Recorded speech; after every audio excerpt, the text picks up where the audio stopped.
everybody, and welcome to the December 2020 Great Film Throwback Day. This is also the final Great Film Throwback Day video here on my channel, and I am just so glad that the movie that I watched turned out to be what it ended up becoming, because it's always great to finish off a segment on my channel on an extremely high note. And today's movie we're going to be talking about is one that has been suggested to me for quite some time from friends, and even some of you when you were helping me decide my Great Film Throwback choices in the Great Film Throwback Project, Parts 1 and 2.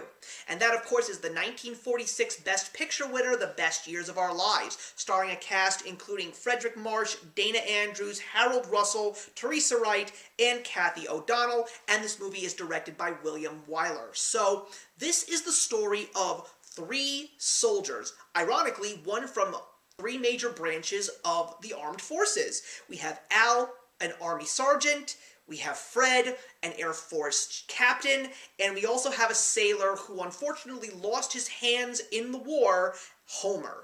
And these guys never met each other in their lives, and yet when they were on their way back home, they ended up sharing a flight and a cab together, finding out that they all lived in the exact same town, and hoping that they would eventually become good friends once they've officially come back to their friends and loved ones. But as the movie progresses, we see something completely unexpected, and that is the fact that the three of them are coming back as broken men. Men who were so excited to come back to the life that was, but because of all the things that they endured, their attitudes towards life changed, their motivation shifted, their interactions with their family members is extremely different. They have doubt, they have fear, they have remorse, they have so much pain because of the fact that there were possibilities that when they were on the battlefield that they may never live to see another day, and the question is, when they would officially return home, was what we were fighting for totally worth it? And we see each and every one of them going through their own trials and tribulations. Homer, because of the fact that he lost his hands, believes that everybody around him looks at him as someone who will never be complete because he's lost something that he can never get back. He fears that his girlfriend Wilma will not love him because of the fact that he has no hands anymore. Al becomes a drunk, and he doesn't really have a good relationship with his wife or his daughter anymore. And Fred finds out that the woman that he loves is nothing but a two-timing cheat who doesn't appreciate him unless he's successful or has money. And it's such an amazing thing to know that a movie like this, which was made such a long time ago, actually tackled something that is now talked about a great deal when it comes to veterans from the wars. And that, of course, is the symptoms of PTSD. And the fact that it is not even called that, because that's not what the diagnosis was at the time, it's just nice to actually see a movie that truly shows empathy for the soldiers that fought in any war. The one in this film, obviously, is World War II. I didn't really know what my thoughts were going to be about this movie, but all I know is that when this movie ended, I thought that this was one of the most beautifully done films that I have ever seen.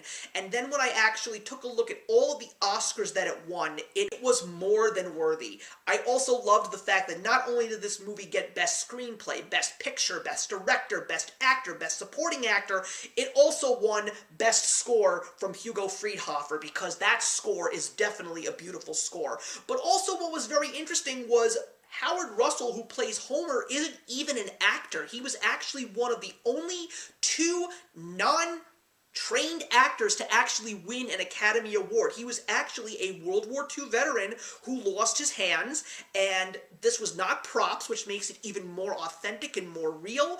And the fact that he actually played his role beautifully. He has some of the most emotional, most powerful moments. I think my favorite moment in the whole movie is when he shows Wilma what he looks like without the hooks on his hands, and he just has these two stumps, and he shows her how helpless he could possibly be, and he says to her, "Do you still want this?"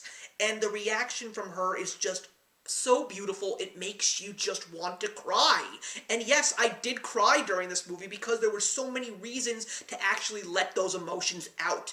I also really sympathized with Fred because Fred came from practically nothing, but he had a house filled with love. His parents adore and respect him. The fact that he wants to make something of himself, but he just doesn't have the true motivation because he doesn't have the complete support system that he knows he should have. And his wife, being the cruel person that she is just so horrible to watch a man who truly has good in his heart be torn apart by this woman mentally. It's so sad. But then, of course, he, by happenstance, happens to meet Al's daughter, Peggy, and Peggy is someone who actually has feelings for him, but she doesn't know how to express it because of the fact that he has this life, even though she knows it's not a good life, and she knows that he truly deserves better. And Al, his character is very interesting to me, but I think that that's one of the only weaknesses in the movie. Everything about this film, even though it is 3 hours long, and there are a couple of slow points in this movie, it is definitely one of the most important movies that has ever been made, and it is definitely one that everybody out there should see. If you don't care for black and white films, shame on you. This is definitely one that you should give a try, especially considering the fact that you probably watched Mank on Netflix just recently.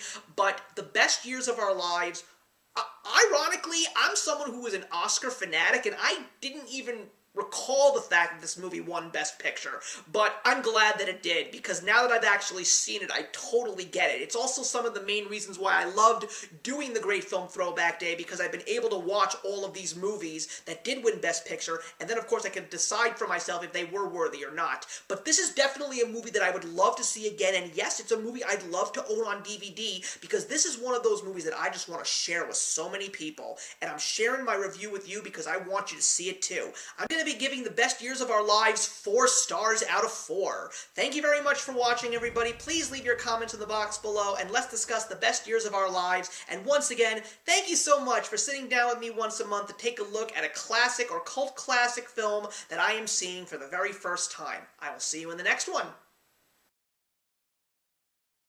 Hey, thank you so much for stopping by my channel today. If you're new here and want to see more of what my channel has to offer, please click on the link to my last video, or hit that subscribe button to be kept up to date with all of my uploads. Content of all sorts is posted here quite often, so trust me, you do not want to fall behind. I will see you in the comments, and actions speak louder than words.